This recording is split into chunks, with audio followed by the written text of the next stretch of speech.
Uyku apnesi ve diş sıkması olan Hakan Bey 6 ay önce horlama protezi yaptık.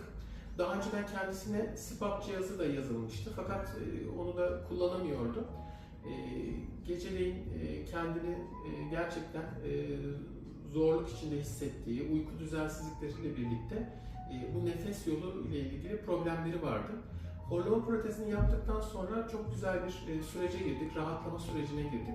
Bununla ilgili hani kendi deneyimlerini kendi ağzından bana anlattığı gibi paylaşmasını da rica ettim.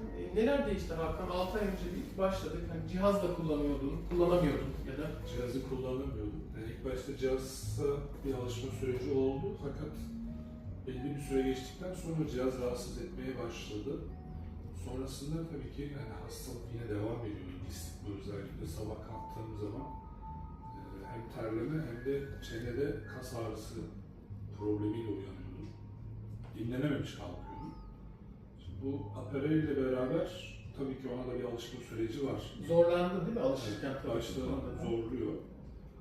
Çünkü diş yapısı ona tam uygun olmayabiliyor. İşte gerekli işlemler yapıldıktan sonra ve alışma süreci bittikten sonra direkt rahatlamayı ben hissettim. Özellikle şu son dönemde daha dinlenmiş kalkıyorum ve ağrılar yok artık. Daha zinde kalkıyorsun, ağrıların azalıyor. Gece terlemeleri azalıyor hastada çünkü kalbi zorlanıyor. Bu tarz uyku apnesi olan hastalarda kalp daha çok zorlanıyor, daha fazla yoruluyor ve hastaya sanki bir efor yaptırıyormuş gibi uyku halinde de bu sıkıntı ve terleme devam ediyor. Bunlar azaldı. CPAP cihazı etkili bir cihaz evet ama etkinliği maalesef yok. Çünkü kullanımda hastalar çoğunlukla problem yaşıyor ve problemi çözmüyor.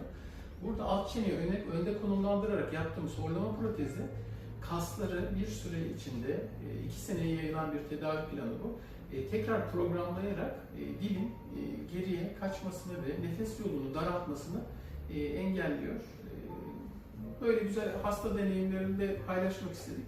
Herkese geçmiş olsun. Teşekkür ederiz.